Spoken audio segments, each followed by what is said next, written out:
שלום רב, אני מנסה להתרגל כל של הממשלה האמריקנית לעיין מחדש במצב, היא החלטה חיובית לגופה. זה הדין ביתר שאת לגבי התבטאויות המשלוחים הללו, על כן המאבק הזה עדיין לא עלה על הדעת בכלל. מר אבן, בעקבות ראיון שאתה הענקת. Mr. Eban, after your approach with Secretary of State Rogers in the United States, what do you think are Israel's chances for receiving the Phantom planes it has requested? Until we actually receive them or receive an announcement or a notification of their availability, we cannot regard this struggle as ended. However, there have been some favorable developments. One of them was the statement of the Secretary of State, Mr. Rogers, after my talk with him, in which he said that the matter would be reopened in the light of the Soviet announcement on the reinforcement of the military might of Egypt. The second is the multiple expressions of public opinion and parliamentary opinion in the United States, of which the most recent is that of the Senate. That isn't the last or the only one, but I don't know of any other international cause concerning international affairs in which 78 members of the Senate would express themselves in such unity. So these are favourable developments, but as I've said, they're favourable developments in a struggle that has not yet ended because we've not yet received a firm and binding notification. Would you call the UN General Assembly session which you attended a success from Israel's point of view? There haven't been any failures.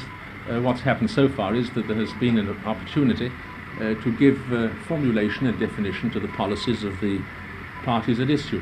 I believe that the Israeli statement on the diversity and multiplicity of options for peace was well received, especially our emphasis on the need to get into a rational negotiation procedure at a time when all other conflicts in the world are the subject of negotiations, when old prejudices and boycotts and refusals to meet have been transcended and overcome. The absence of Arab-Jewish, Arab-Israeli meetings, Israeli-Arab contacts seems to be an anachronism. I think that this point is gaining strength. The record straight, what exactly did you tell Mr. Frost, the interviewer? Well, I'm very satisfied with the enormous response I received in the United States to that interview, and especially to that part of it. I really made 3 points that, as regards Nazi criminals, I was asked whether I thought that an Eichmann trial might be repeated. I stressed the uniqueness of that trial, and then made 3 points: that these matters should be dealt with by law, that countries should maintain legislation for punishing Nazi crimes, that these laws should be applied, but that, in my opinion, the Holocaust is a historic event of such vast dimensions that I'm quite unable personally to look at it from the eyes of some miserable criminal. In other words, the individual in Paraguay or in Brazil, as I put it, isn't something which can be looked at in the same context as the vastness and incomparable nature of the crime. And if these sentiments, which I believe are the sentiments of the whole Jewish people, have been distorted, then it's, I think, a very bad day for the press if it can't report accurately. I think I understand what the motives were for the... and Jerusalem to further mediation in the Arab-Israeli dispute. Would you reject such a motion by the United States? Well, obviously we can't reject anything that hasn't been suggested. But would you favor something of that sort as a substitute for what is happening now?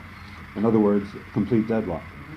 I understood from Mr. Rogers that after the talks at ministerial level in New York, the United States government would let us know how it proceeded, how it intended to proceed in this matter. He informed both the Egyptian and the Israeli governments that the United States, despite the distance between the parties, and although it had heard the reservations which both parties had and the opposition which parties had expressed to its views,